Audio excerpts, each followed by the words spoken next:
Assalamualaikum warahmatullahi wabarakatuh. Bertemu kembali bersama channel Kukun Kurniawan. Dalam kesempatan ini, saya akan membahas materi pendidikan Pancasila, yaitu bentuk dan prinsip kedaulatan negara Republik Indonesia. Bab 3.2 untuk kelas 9 SMP, MTS, atau kesetaraan paket B. Sebagai negara yang menganut kedaulatan rakyat, Indonesia memiliki bentuk dan prinsip kedaulatan tersendiri. Simak pemaparannya berikut ini. Dalam perjalanan sejarahnya, Indonesia sempat mengalami pergantian konstitusi.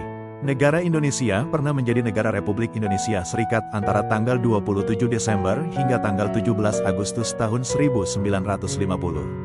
Pada masa tersebut konstitusi yang berlaku yaitu Konstitusi RIS.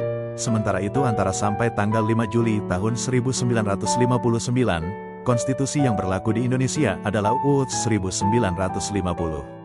Setelah dekret Presiden pada tanggal 5 Juli tahun 1959, Indonesia kembali ke konstitusi semula yaitu UUD 1945 hingga sekarang.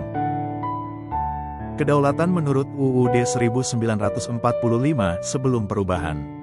Indonesia adalah salah satu negara yang menganut teori kedaulatan rakyat. Hal itu terlihat dalam pembukaan UUD 1945 yang berbunyi, Susunan Negara Republik Indonesia yang Berkedaulatan Rakyat.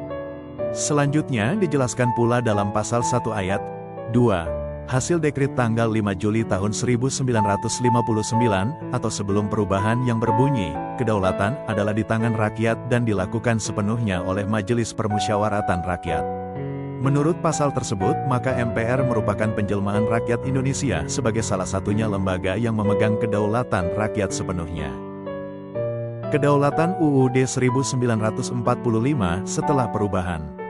Perubahan UUD 1945 ketiga tahun 2001 diantaranya mengubah rumusan pasal 2 ayat 2 UUD 1945 yang bunyinya menjadi kedaulatan adalah di tangan rakyat dan dilaksanakan menurut Undang-Undang Dasar.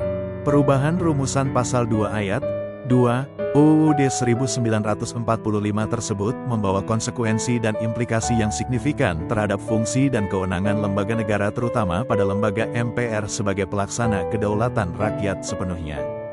Dengan demikian, MPR tidak lagi sebagai satu-satunya lembaga yang melakukan kedaulatan rakyat.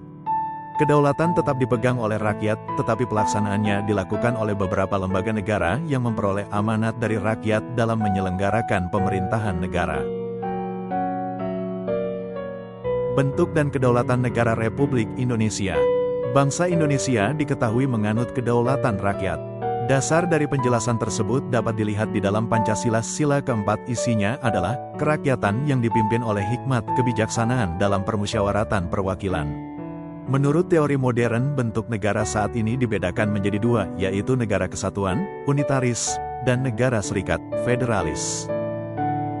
Prinsip kedaulatan rakyat negara Republik Indonesia adalah sebagai berikut. 1.